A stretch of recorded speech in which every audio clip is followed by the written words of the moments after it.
Alhamdulillahi Rabbil Alamin.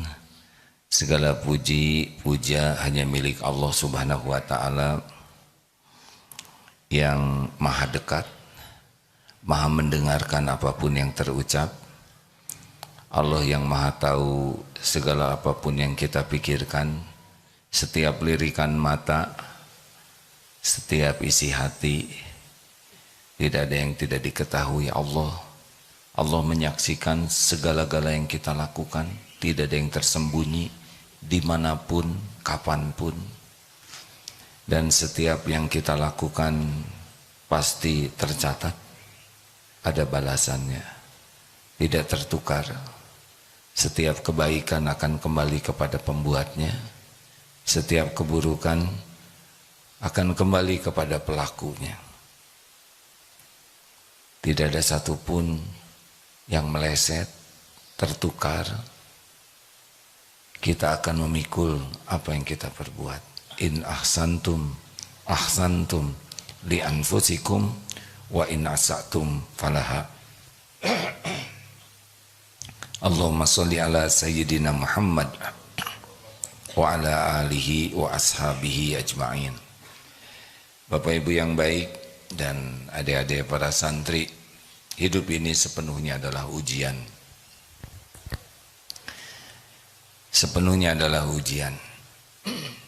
Kesuksesan adalah ketakwaan.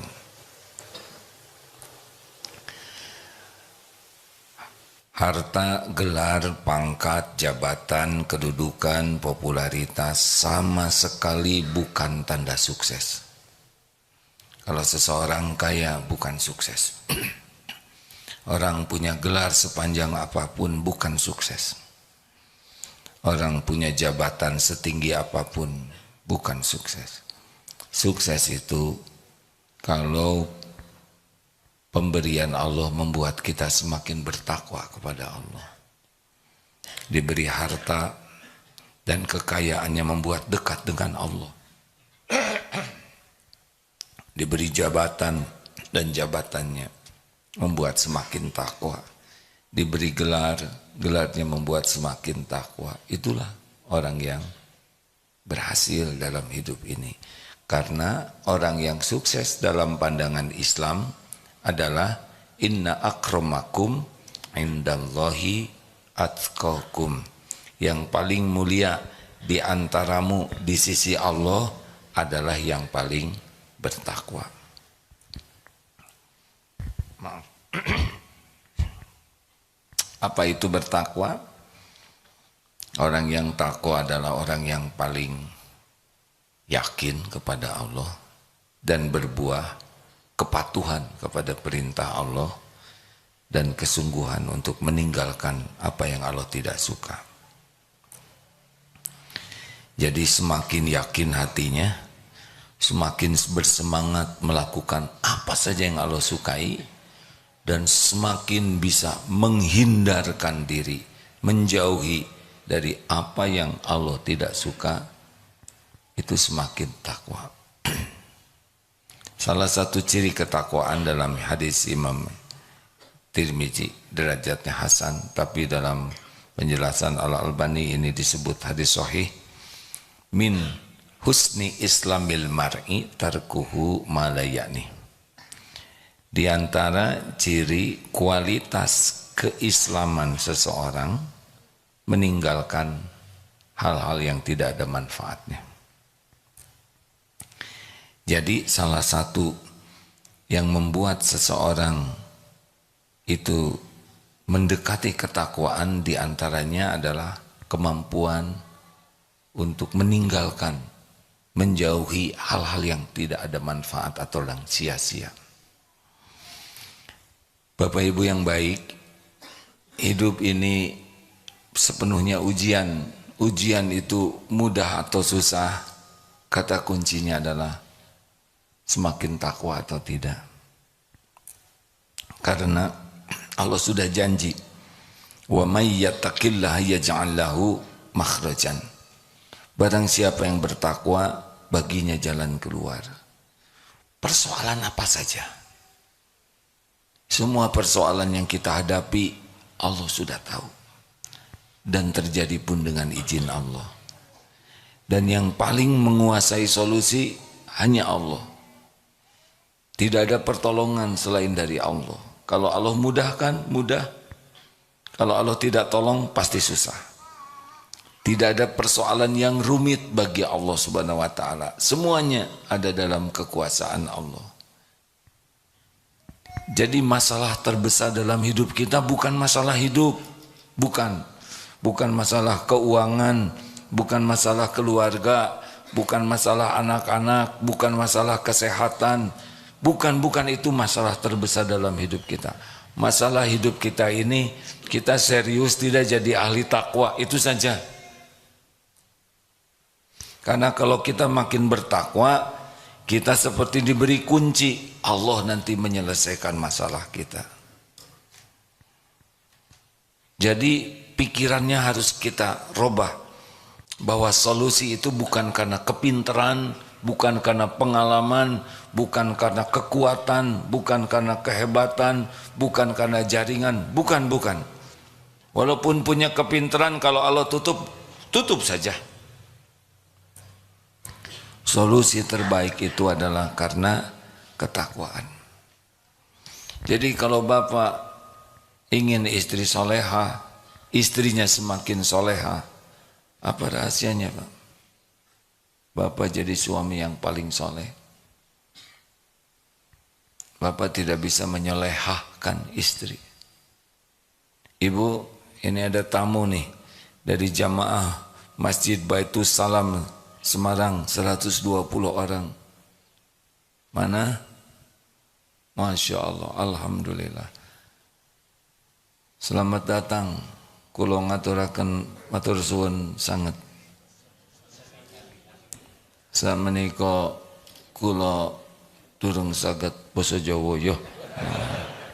Ngaturaken minta maaf. Sia-sia. Ibu ingin punya suami yang baik? Bu, ibu ingin suami ibu jadi suami yang soleh? Ibu bisa menyolehkan suami tidak? Ibu bisa menyolehkan suami tidak? Gak bisa. Hanya Allah yang bisa menyolehkan suami ibu. Apa yang harus dilakukan agar suami ibu soleh? Jadi istri yang solehah, yang bertakwa. Itu solusinya. Kita ingin punya anak-anak yang soleh, soleha, bagaimana? Jadi orang tua yang bertakwa. Jadi bukan maksa anak-anak jadi soleh, tidak bisa. Kunci pertamanya, layakkah saya dititipi anak yang soleh? Hanya Allah yang bisa membulak-balik hati anak-anak, bukan kita.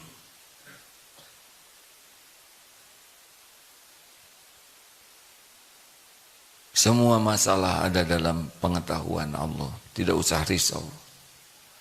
Yang risau itu kita tidak ditolong oleh Allah. Kenapa tidak ditolong? Karena tidak memantaskan diri menjadi orang yang layak ditolong oleh Allah. Tapi ini persoalannya rumit. Rumit itu kata kita yang bodoh. Tapi ini saya harus bayar hutang, jumlahnya banyak. Ini banyak sekali. Banyak itu kata kita yang tidak punya apa-apa. Allah pemilik langit dan bumi. Berapa utang bapaan? 10 triliun, 1000 triliun, gak ada apa-apanya. Penjahat juga banyak yang dikasih lebih dari itu. Maka selalu pikiran kita tuh, saya makin takwa atau tidak? Iman saya makin kuat atau tidak? Amal soleh saya makin berkualitas atau tidak? Ada yang dililit hutang. Saya itu sudah tahajud. Saya sudah 40 rakaat minimal sehari. Ya bagus. Tapi pertanyaannya yang Allah sukai itu bukan hanya mengerjakan sholat, tapi mendirikan sholat. Bapak sudah tahu belum bedanya mengerjakan dengan mendirikan? Kalau yang mengerjakan sholat, ya asal saja sholatnya. Ada yang mengerjakan sholat, tetapi Allah tidak menyukainya. Tadi waktu subuh dibaca, wawailul lil musallin alladzina hum an sholatihim sahun. Ini sholat ini penting sekali nih. Ketakwaan kita ini dari sholat kelihatannya. Salah satunya. Coba di dalam surat Al-Baqarah. Alladzina yu'minuna bil ghaibi wa yuqimuna sholata wa mimma razaqnahum yunfikun. Sesudah yakin kepada yang gaib, itu ciri orang yang takwa. Alif lam mim zalikal kitabul la raiba fihi hudal lil muttaqin. Siapa? Alladzina yu'minuna bil ghaib, yaitu orang-orang yang beriman, orang yang bertakwa tuh yang beriman kepada yang gaib. Dan nah yang kedua apa? Mendirikan sholat. Yang seperti apa? Yang sholatnya lalai, yang Allah tidak suka walaupun kita sholat. Cirinya ada berapa? 6. Ini sudah sering disampaikan, tapi ini penting karena kita merasa sudah sholat. 1, cirinya berat. Kalau kita merasa malas dan berat melaksanakan sholat, ciri-ciri itu kita masih jauh dari ketakwaan dan sholatnya tidak mendatangkan pertolongan Allah. Wasta'inu bis-sabri was-shalah. Ada yang nanya, kenapa sabar dulu? Kenapa sabar dulu baru sholat? Wasta'inu bis-sabri was-shalah. Karena orang yang tidak sabar tidak bagus sholatnya. Bahkan banyak yang tidak sabar itu ya tidak sholat dia. Dan sholat khusyuk itu pasti karena sabar. Cirinya malas, berat. Tuh ciri pertama, periksa. Termasuk sholat rawatib. Biasanya berat, hanya maunya yang fardu saja. Fardu dilaksanakan, tapi sunnah-sunnah berat, tahajud berat. Ini ciri-ciri ini kurang bagus kualitas sholat. 2, riya. Ingin dilihat orang, dinilai orang. Kalau sholat kita lebih senang dinilai orang daripada dinilai Allah, ciri-ciri. 3, senang mengakhir-akhirkan, dilambat-lambatkan, tidak bersegera dalam sholat. Ini ciri-ciri nih. Karena amalan yang dicintai Allah, as-sholatu ala waqtiha. Sholat tepat pada waktunya. Kalau kita sudah terus mau di akhir-akhir, adzan berkumandang tetap ngobrol, adzan sudah selesai tetap tidak bergerak, ini ciri-ciri nih. Ada saja alasan, masakan belum beres, ini belum nyuci, belum kering, ini rapat belum tuntas, ada saja, itu udah ciri tuh.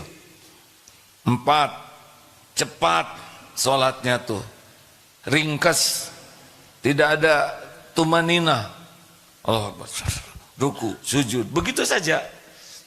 Padahal salah satu yang dipentingkan dalam sholat adalah tumanina, tenang.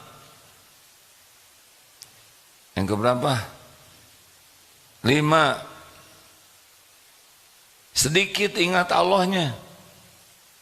Tadi sholat bagaimana? Dibaca ayat yang agak panjang, makin lengkap lamunannya. Ya. Ketika dibaca yang pendek, nah ini dia nih, benar imam nih. Makanya tadi kombinasi.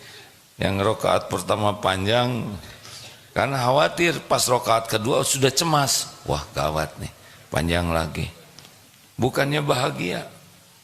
Kenapa kita tidak menyukai, sebagian tidak begitu suka imam bacaannya panjang? Tahu kenapa? Karena tidak mengerti artinya. Kalau mengerti, nikmat saja. Mau imam baca sepanjang apapun, nikmat saja. Ini saya sudah 15 menit bicara. anteng saja begini ya. Karena apa? Karena mengerti. Berapa banyak di antara kita yang sholat dan tidak mengerti arti bacaan sholat? Benar? Bagaimana kita bisa khusyuk? Kita tidak mengerti apa yang kita baca. Kenapa kita tidak mengerti? Karena tidak mau belajar untuk mengerti. Kita puas apa adanya. Puas dengan sholat yang apa adanya. Dari dulu itu. Yang dipegang cuman pelajaran SD. Sekarang umur 70 tahun. Jadi jelas. Kenapa hidup ini ribet terus, Pak? Halo? Jelas tidak? Karena memang kita tidak melakukan apa yang Allah sukai. Kita sholat, tapi tidak mendirikan sholat. Yang Allah sukai itu mendirikan sholat. Wa aqimis sholat lidzikri, dan dirikanlah sholat untuk mengingatku, mengingat Allah. Lah kita sholat segala diingat selain Allah. Jadi kebalik-balik. Makanya salah satu ciri ketakwaan seseorang pasti bagus sholatnya. Dan yang keenam, ciri orang yang lalai dalam sholat adalah malas berjamaah. Ini bapak-bapak dari Semarang tiap hari pasti ahli masjid nih. Jangan cuma pikniknya aja. Giliran mau ayo ke Bandung, ke Darut Tauhid, daftar. Tapi hari-hari jarang ke masjid. Tidak bisa, Pak. Apalagi lelaki, dibakar tuh rumahnya. Rasulullah tuh sampai mau membakar rumah dalam tanda kutip ya. Laki-laki yang tidak ke masjid. Laki-laki tidak ke masjid tidak usah disebut lelaki solehah ya. Tetapi ya tidak jantan lah. Nah hadirin sekalian, jadi kalau ada masalah itu yang kita pikirkan tuh bukan sibuk memikirkan solusinya saja, tapi memikirkan bagaimana Allah menolong kita. Itu yang benar. Bukan saya memecahkan masalah, tapi bagaimana saya ditolong Allah memecahkan masalah. Bagaimana saya bayar hutang? Bukan bagaimana Allah melunasi hutang-hutang saya. Bagaimana saya menjadikan anak-anak jadi soleh? Bukan bagaimana Allah menolong menyolehkan anak-anak. Kita kadang takut, misalkan takut oleh anjing yang takut digigit anjing. Seharusnya takut Allah mengizinkan anjing menggigit kita. Bukan takut celaka, tapi takut Allah tidak melindungi kita. Jadi harus ke Allah dulu, pemilik keselamatan. Ini Bapak dari Semarang ke sampai sini selamat, itu hanya Allah yang nyelamatin, Pak. Kita jarang menyadari bahwa selama ini kita bisa selamat itu pertolongan Allah. Tiap hari kita pergi ke sana sini, tuh ada yang celaka di jalan. Kita kok nggak celaka? Berarti Allah melindungi kita. Tiap waktu kita makan langsung masuk ke saluran tenggorokan, kerongkongan, nggak tahulah apa namanya, pokoknya selamat. Siapa yang nyelamatin ini? Tuh ada yang tersedak, betul tidak? Kita jarang menyadari kenapa minum tidak ngumpul di paru-paru. Kita jarang menyadari bahwa kita tuh setiap saat dijaga, dilindungi, ditolong oleh Allah. Benar? Jadi Pak, Bu, jangan takut menghadapi hidup ini. Mau apapun nanti ujiannya ke depan, bukan nantang ya, tapi takutlah kita tidak ditolong Allah. Jadi yang kita pikirkan setiap waktu kualitas ketakwaan kita. Lihat masalah dalam keluarga, apa? Misalkan punya usaha, kenapa usaha begini? Solusinya ketakwaan. Kita benar-benar tidak yakin ke Allah. Kita udah benar-benar tidak mengamalkan apa yang Allah suka. Kita benar-benar tidak menjauhi apa yang Allah tidak suka. Nah, salah satunya yang Allah sukai itu adalah menjauhi hal yang tidak manfaat. Makin terpelihara dari hal-hal yang tidak manfaat, kita makin takwa tuh. Dari mana? Coba kita usut dari atas ya. Dari pikiran kita. Kita sering tidak memikirkan hal-hal yang tidak manfaat. Kenapa segala urusan kita pikirkan? Sedangkan Allah yang harus kita tafakuri, tidak. Kenapa tetangga beli mobil kita pikirkan? Dari mana uang mukanya? Berapa kali cicilannya? Itu mobil bekas atau siapa? Mau apa? Kenapa kita harus menyelidiki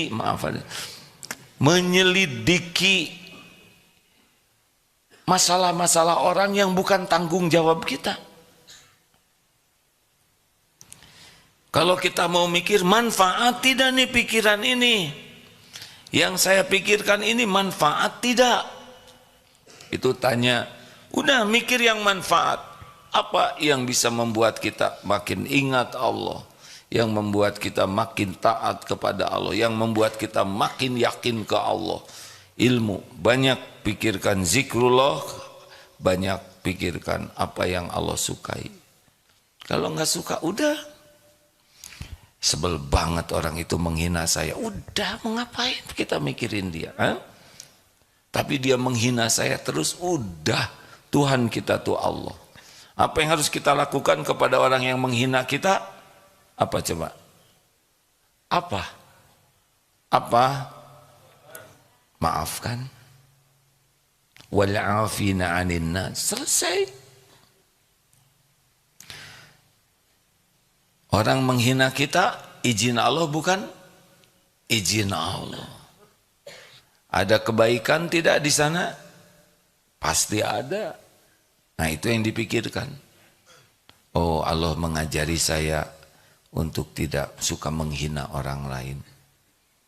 Saya dihina orang berarti ini perbuatan yang tidak boleh saya lakukan.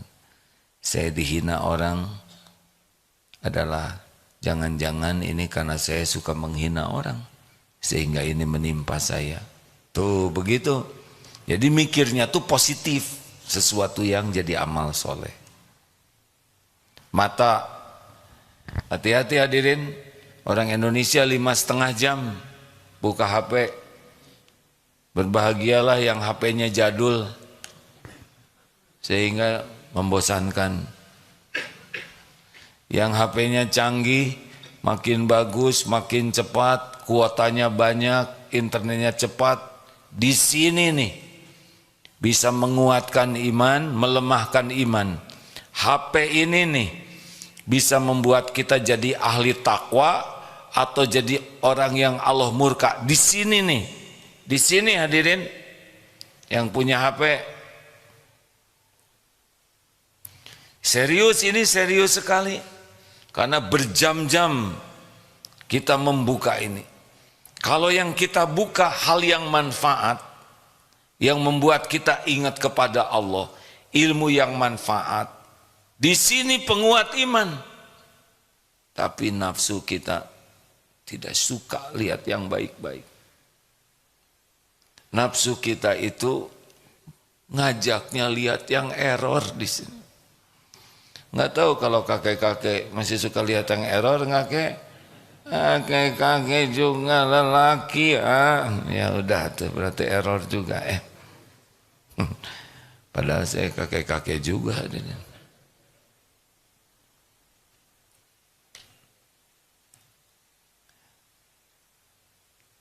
Mikir apa? Mikirin HP ya. Ke masjid sih ke masjid, pakai kopiah sih kopiah haji, Tapi kalau lagi sendiri, makanya kata Ali bin Abi Thalib karamallahu wajhah, ada 4 yang paling berat tapi paling besar pahalanya. Salah satu di antaranya ifah, menjaga diri dalam kesendirian. Yang pertama adalah memaafkan ketika kita sedang marah dan mampu membalas tapi kita maafkan.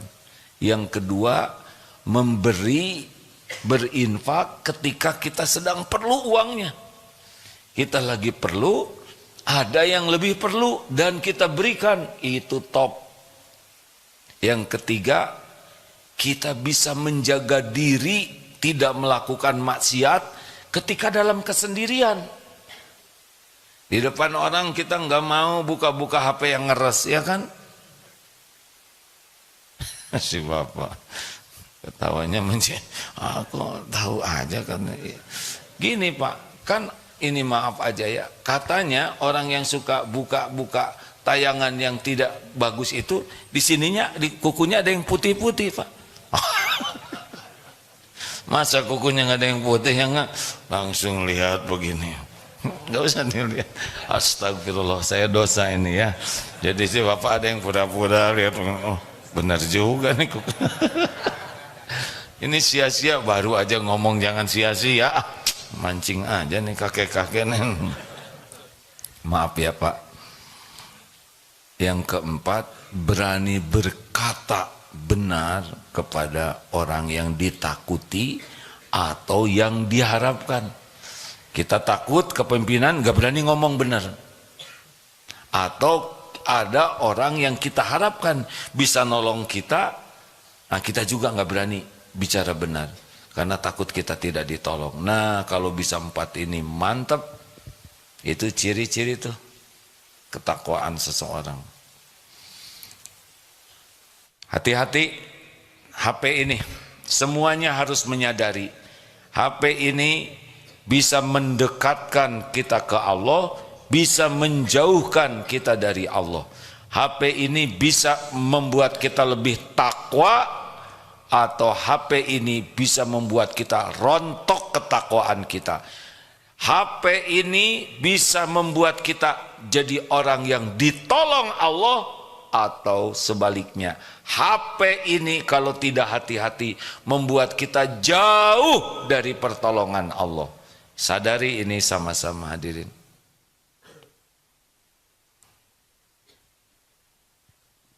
Kelihatannya semua serius ini. Kalau gitu mau saya jual, jual lah.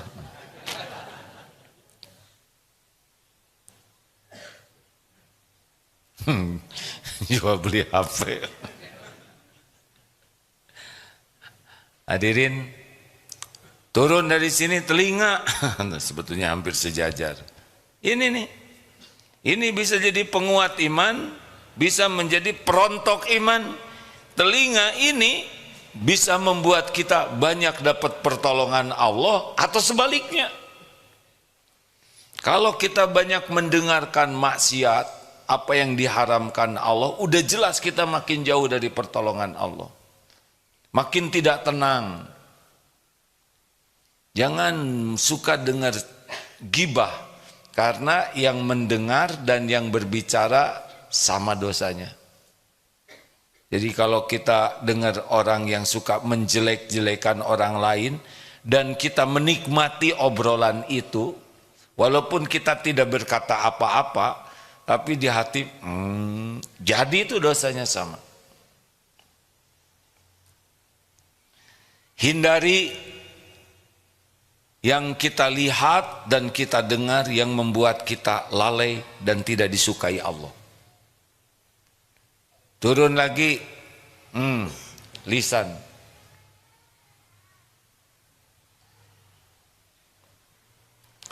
Nggak apa-apa Bu, itu ada adik kita menangis. Nggak apa-apa, tenang ya.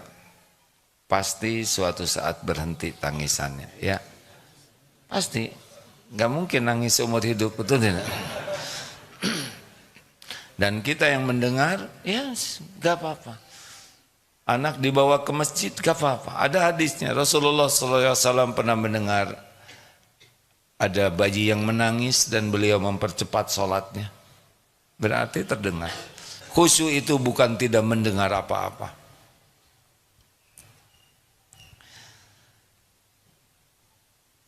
Tuh kan berhenti.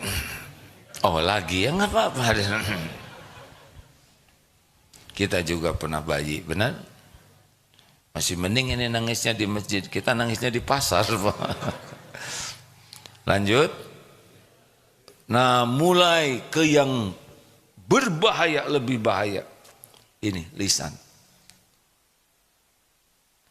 Kalau orang sudah banyak bicara sia-sia, itu lebih dekat kepada bicara maksiat.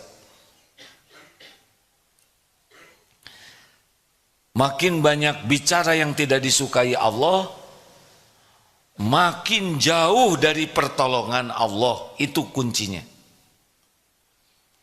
Karena yang Allah sukai hanya dua. Falyakul khairan aw liyasmut. Berkata baik atau diam. Ini yang disukai Allah. Ini ciri ketakwaan. Ini yang mendatangkan pertolongan Allah. Bicara baik atau diam. Berarti kalau kita tidak bisa jaga kata-kata kita, banyak sia-sia, banyak perkataan yang tidak disukai Allah, artinya kita makin jauh dari Allah, makin jauh dari pertolongan Allah. Bapak Ibu banyak masalah, jaga lisan, itu salah satu gerbang agar kita ditolong oleh Allah. Bukan tidak boleh bicara, tapi bicaranya yang baik, niatnya baik, yang disampaikannya baik, manfaatnya juga baik. Kalau tidak, diam saja. Bagi yang senang ngobrol, siap-siap hidupnya banyak masalah. Ya, karena setiap ngobrol itu sangat berpeluang tergelincir hati, niatnya jadi ujub, jadi ria, jadi dengki, banyaklah. Setiap kali ngobrol itu hati akan main terus. Lalu perkataannya bisa bohong, bisa ditambah-tambah, bisa menghina, bisa menyakiti orang, bisa gibah, bisa fitnah, bisa dusta. Selama bicara sangat berpeluang kita tergelincir hati, juga tergelincir kata-kata, dan itu artinya kita semakin menjauhkan dari pertolongan Allah.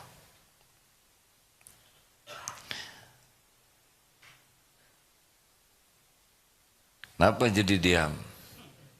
Karena disuruh diam. Sepi dong, kalau diam. Ya kalau mau bicara, bicara saja. Itu perintahnya juga. Falyakul khairan, bicara dulu, baru diam. Tapi syaratnya, bicaranya baik. Dari Semarang ke sini, aduh jauh. Jadi dekat nggak sih dengan bicara begitu? Jawab, nggak jadi berubah, benar? Macet, jadi lancar. Jadi lancar tidak. Nggak usah bicara itu. Aduh capek. Terus jadi gimana? Salah sendiri. Kenapa ikutannya? Udah jelas dari Semarang ke sini jauh. Yang dekat dari Semarang kemana Mas? Ke Mall. Seperti mau ke Mekah. Aduh 9 jam. Ya udah cari yang 9 menit. Mau apa kita mengeluh? Mau apa kita mencela? Mau apa kita ngerasuloh? Memang pilihan kita mau pergi, benar? Nikmati. Capek itu penggugur dosa. Badan sakit-sakit itu penggugur dosa. Gak usah mengeluh. Tapi ya, suami saya tuh, siapa yang milih? Dulu tapi nggak kayak gini suami saya. Ibu juga dulu nggak kayak gitu, ya nggak? Udah bicara yang baik saja. Alhamdulillah. Pengen ditolong oleh Allah, jaga lisan. Jangan bicara sekuat tenaga kecuali mikir dulu. Baik tidak niatnya, benar tidak yang saya sampaikan, apa dampaknya, Allah suka atau tidak. Makin jaga lisan dan ikhlas menjaganya karena Allah yang menyuruh, insya Allah makin dekat dengan ketakwaan, makin dekat dengan pertolongan Allah. Orang-orang yang bicaranya tidak terjaga, jauh dari ketakwaan, jauh juga dari pertolongan Allah. Jadi salah satu yang membuat hidup kita menderita, tidak menjaga lisan. Kita sudah tua nih Pak, udah banyak bicara dari dulu ya kan? Nah sekarang bagian diam.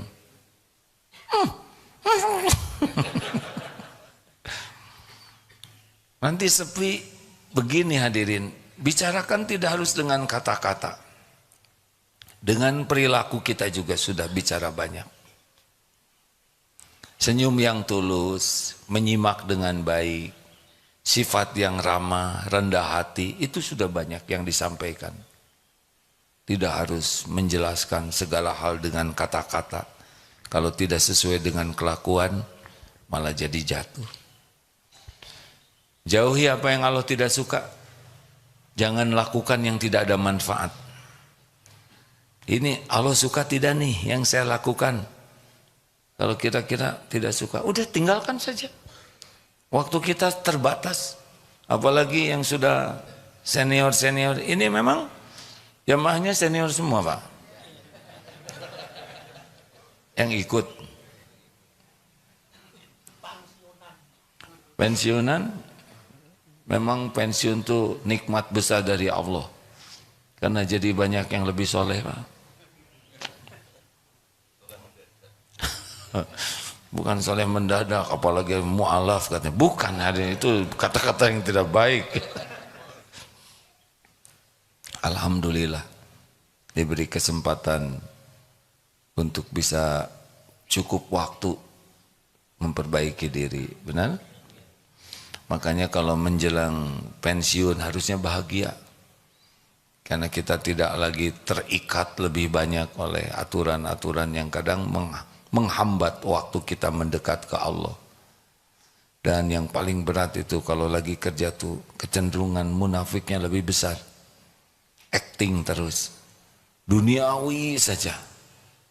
Seakan-akan mau dibawa kemana dunia ini.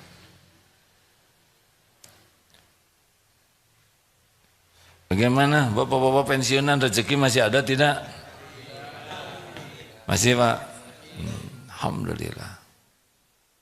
Bagus. Dulu takut pensiun. Ya, sekarang nggak takut lagi kan? Karena udah jadi pensiun. Banyak yang takut tua. Tenang aja kalau udah jadi terima ya Pak ya. Nikmati Pak.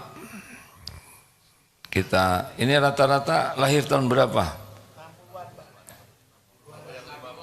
Ada yang 50-an. Berarti sebagian sudah bonus ya? Hah? Yang di atas 63 bonus tuh Pak. Harus benar-benar bersyukur.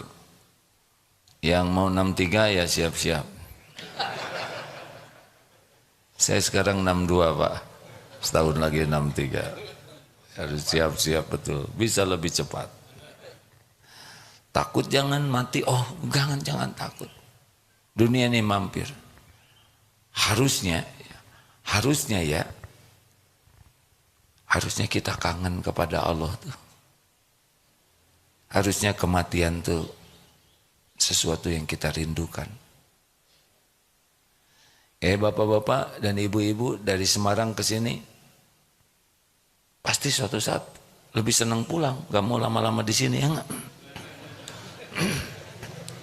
Iya kan? Ayo pulang, senang tuh. Kayak haji aja, 40 hari itu. Kangen pengen pulang ke Indonesia. Karena di sana cuma mampir. Walaupun menyenangkan, Tapi banyak yang menunggu-nunggu waktu pulang. Bagusnya yang idealnya begitu, Pak. Kita kalau mau pulang tuh senang. Bakal jumpa dengan pencipta kita yang maha baik, yang mengurus kita setiap waktu, yang menutupi aib-aib kita, yang menjaga kita siang dan malam, yang kasih sayangnya tidak pernah bisa ditandingi siapapun. Harusnya kita kangen, rindu kepada Allah, ya. Harusnya begitu. Tapi kalau lihat bekal, rasanya merasa belum cukup. Ini ada baiknya, Pak, kalau tahajud, salah satu waktu di tahajud digunakan begini, Pak. Kalau saya ke surga, nanti apa aja, surga tuh enak. Semua kenikmatan ada di sana. Kebahagiaan yang tidak ada tandingannya. Apa yang tidak dimiliki di dunia, kalau ke surga kita mendapatkan segala yang terbaik. Sudah begitu, bayangkan kita di surga gimana senangnya. Sudah begitu, bayangkan kalau kita jadi ahli neraka. Tubuh terbakar, otak kita mendidih, minumannya nanah, kadang lahar. Kalau kulit kita sudah angus kemudian tumbuh lagi. Menginjak bara api neraka saja, otak kita tuh mendidih, ya. Belum lagi buah jakum berduri yang panas, dicabik-cabik. Bayangkan. Sudah itu, pikirkan, bekal kita kemana nih bawanya? Apa bekal jadi ke surga atau bawa ke neraka? Terus kalau kita mati misal, sudah berada di alam barzah, apa sih yang paling kita inginkan? Pak, kalau Bapak meninggal, terus ternyata di akhirat kita minus, apa yang paling Bapak inginkan? Ingin kembali. Mau apa kembali, Pak? Mau apa kembali ke dunia? Kalau kita udah mati dan ternyata nggak cukup bekal kita, kan? Mau apa kembali ke dunia? Mau beramal. Nah sekarang belum mati, ya udah beramal sekarang. Kenapa harus nunggu mati dulu mau kembali? Ini serius, hadirin. Kalau kita mikir nih, mati kemudian kita nggak cukup bekal, kita masuk neraka, na'udzubillah. Apa yang kita inginkan? Ingin kembali ke dunia. Mau apa? Mau memperbanyak amal. Nah sekarang belum mati. Bukankah sekarang waktunya beramal? Benar? Ini adik-adik banyak loh yang mati muda, ya. Jangan nunggu 63 kan. Ada yang 25, 27. Ada berapa usia sekarang? Ada yang 24. Malah 23,5 deh, ya. Demikian, alhamdulillah. Jauhi kesia-siaan. Sibuk saja dengan apa yang Allah suka. Sekuat tenaga, apa yang Allah tidak suka, udah tinggalkan aja lah. Tapi gimana, jangan gimana-gimana, mau tidak ditolong Allah. Kalau mau ditolong Allah, ya udah jangan cari penyakit. Setiap dosa itu beban. Setiap kali kita melakukan dosa, kayak naruh beban di sini.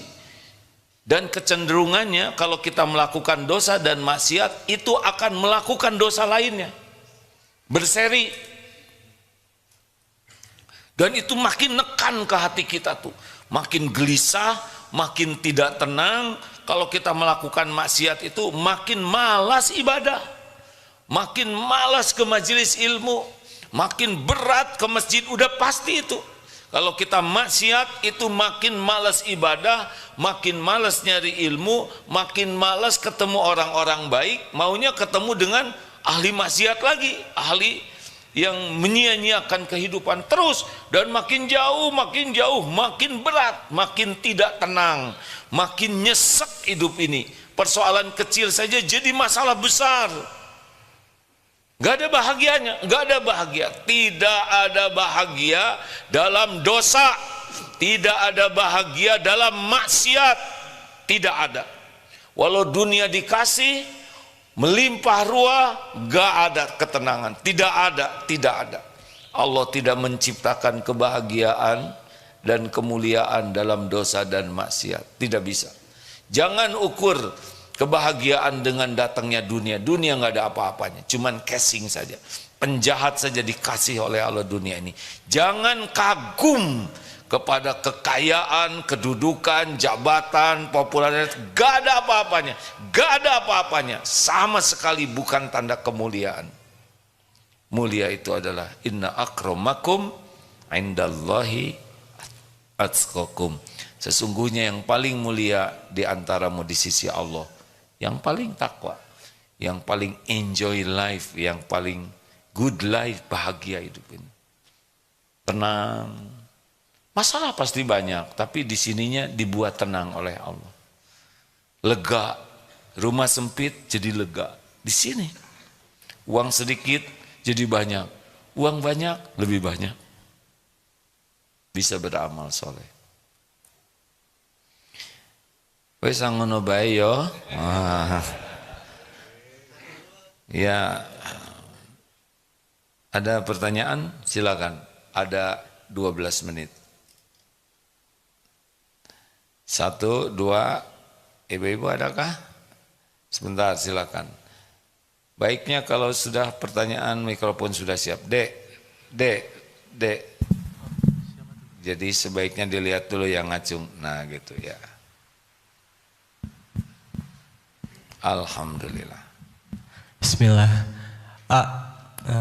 Mau gimana? Apa? Mau tahu tips gimana caranya kita berdoa, terus kita tuh yakin meskipun itu doa keinginan dunia, kita tuh yakin bahwa Allah tuh mengabulkan, dan sebelum kita meninggal tuh kita pengen banget terkabul doa itu tuh. Mau apa? Jika saya melihat kondisi sekarang, pengen memberangkatkan umroh, kemudian membarengi umroh gitu. Terpikir tuh gak bakal mungkin gitu, Pak. Dan sebelum mati Gak bakal mungkin tuh gimana? Dengan kondisi keuangan ataupun ilmu gitu, Pak. Jadi gak mungkin. Nah itu yang gak akan terjadi itu deh. Ingin Karena meyakinkan gitu. ana inda dhanni abdi bi. Aku sesuai prasangka hambaku. Ingin yakin? Ada udah berapa tahun hidup? 27. 27. Rezeki dicukupi terus? Kan? Cukupi. Apa yang kurang dari Allah? Pernah Allah nggak ngurus sehari saja? Tidak pernah. Diurus terus. Apa yang kurang dari Allah selama ini? Ada yang kurang nggak dari Allah? Tidak ada. Tidak ada. 27 tahun hidup diurus oleh Allah. Masa masih curiga? Kalau yang tadi keinginan dunia itu gimana? Pengen apa dunianya? Umrohnya itu, Pak. Bukan pengen dunia itu. Kecuali umroh untuk diekspos, untuk jadi konten, ya, untuk mendatangkan iklan, itu dunia. Itu umroh itu ibadah. Kenapa menyebut dunia? Mintalah ke Allah. Semua yang umroh juga Allah yang undang. Dan sebagian besar yang umroh itu tidak, syariatnya tidak ngongkos sendiri deh. Saya jadi saksi. Satu bis misalkan 45 orang, paling yang bayar sendiri itu 10. Selebihnya nggak bayar sendiri. Syariat ya ini ya. Kalau hakikatnya semua diongkosin Allah. Paling yang bayar sendiri itu 10 deh. 35 tuh nggak bayar, nggak pakai uang sendiri. Ada yang dibayarin suaminya. Lah iya. Dibayarin orang tuanya. Dibayarin anaknya, dibayarin menantunya, dibayarin kantornya, ada yang dapat hadiah. Percayalah deh, sebagian besar itu syariatnya nggak ngongkos sendiri. Udahlah, nggak usah pikirin jumlah uang, pikirkan supaya diundang Allah, itu cukup. Jalannya terserah Allah, nanti kalau Allah ngundang pasti ada jalannya, pasti ada jalannya. Gitu. Jangan bersandar ke makhluk, jangan bersandar ke tabungan, jangan bersandar ke gaji, jangan bersandar juga ke orang. Kalau gitu mudah-mudahan yang ngongkosin, jangan. Jangan, minta ke Allah aja, biar Allah yang ngatur. Adik, berbakti ke orang tua, doa yang banyak, tahajud, jauhi maksiat. Udah kan tadi disampaikan ilmunya ya. Sholat ke masjid, datang sebelum adzan, cari saf yang paling utama. Apa aja yang Allah sukai, kerjakan. Apa yang Allah larang, tinggalkan. Doa, udah gitu, nggak rumit hidup ini deh. Semuanya milik Allah, tidak ada yang tidak mungkin bagi Allah. Kalau kita ingin yakin kepada janji jaminan Allah, lihat hidup kita ini. Selama ini kita diurus, dijamin oleh Allah, masa ragu? Mana Bapak sudah agak lama ya, 37 atau 73 Pak? 72, oh 27 kalau dibalikin lebih remaja lagi. 72 tahun diurus oleh Allah, gak mungkin curiga. Saya 62 tahun, Allah mengurus tiap saat. Bagaimana saya curiga? Kita ngaco aja diurus, apalagi bagus, benar? Model-model kita gini kan pantasnya kalau Allah hitung-hitungan gitu ya, dosa. Model kita kan pantasnya disambar petir Pak, jelebet, gosong, ditiup angin, habis. Apa coba kita ini? Sholat gak pernah khusyuk, gak ngerti, mulut ngomong aja terus, kakek-kakek juga kita ini kan. Kalau ditimbang hancur kita ini Pak, cuman kemurahan Allah aja, diberi umur supaya tobat. Begitu nih. Lanjut. 2. Oh, jangan berkelahi Pak, tenang, kita sudah tua ya. Bah, Abah mau? Iya, saya masalah Masalah apa Pak? 2 tahun yang lalu jadi ini ulasan aja mungkin masalah corona itu, cara berpikir kita waktu itu. Jadi minta ulasan dari Iya, bagi orang beriman virus itu semuanya ciptaan Allah. Allah yang menciptakan. Apa sih pekerjaan virus corona itu? Ya pekerjaannya bertasbih saja. Terus yang kena sakit, yang gimana? Yang memang udah oleh Allah ditugaskan. Si virus sendiri nggak milih Pak. Dia ujuk-ujuk ada ya kan. Terus gimana kok banyak korbannya? Enggak, yang meninggal itu karena udah waktunya. Tidak ada virus yang bisa bikin mati orang. Kita itu mati penyebabnya waktunya habis di dunia ini. Nah, meninggalnya dicabut nyawa oleh malaikat, syariatnya lewat sakit. Kita nggak boleh mengkambing hitamkan virus, paling juga mengviruskan hitam. Gimana kambing hitam, virus hitam ya, kasihan kambing ya. Ada yang mengatakan kita tidak boleh takut kepada virus, kita hanya takut kepada Allah. Terus dia tidak mau menggunakan masker, dia tidak mau SOP. Ini sepengetahuan saya tidak benar juga. Karena emang dalam Islam, dalam usul fikih, menolak kemudaratan itu sederhananya ya, lebih diutamakan daripada yang mendatangkan kemanfaatan. Misal kita salaman, itu manfaat. Tapi pada waktu itu salaman bisa menjadi syariat penularan. Maka kita tidak bersalaman itu bukan tidak mau silaturahim, tapi kita mencegah penularan. Jadi pahalanya 2. Satu, niat salamannya dapat. Yang kedua, menjaga diri dari tidak menularkan, itu dapat pahala. Jadi semuanya berpahala. Gimana kalau kena COVID? Saya alumni Pak ya. 2 kali kena, ya udah nggak apa-apa. Saya dengan Syekh Ali Jabir selisihnya sehari itu. Beliau kena duluan, besoknya saya, kemudian beliau masuk rumah sakit, saya masuk rumah sakit, tapi Allah lebih rindu kepada beliau, bekalnya sudah banyak, pulang duluan. Saya diberi kesempatan taubat. Ya. Jadi tidak boleh berlama-lama. Gimana kalau kita tidak boleh? Benar, itu kata-kata bagus ya. Jangan takut ke virus, tapi takut ke Allah. Tapi apakah beliau akan mengatakan hal yang sama kalau ada singa? Jangan takut ke singa. Tetap lari ya. Kalau bicara begitu karena virusnya kecil-kecil. Coba virusnya sebesar kambing. Lagu saya, ma dulu ya, maaf ya Pak ya. Silakan Bu, maaf. Tolong ibu-ibu.